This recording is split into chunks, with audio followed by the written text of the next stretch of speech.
یه کاری کن که میتونی، یه خونه شد تو بیرونی، از این بیشتر نپرس ازش. نمیدونم نمیدونی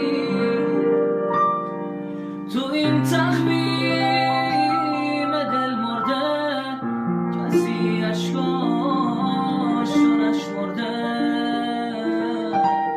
کجا دیدی که تنهایی غماشو با خودش برده؟ یه کاری کن عزیز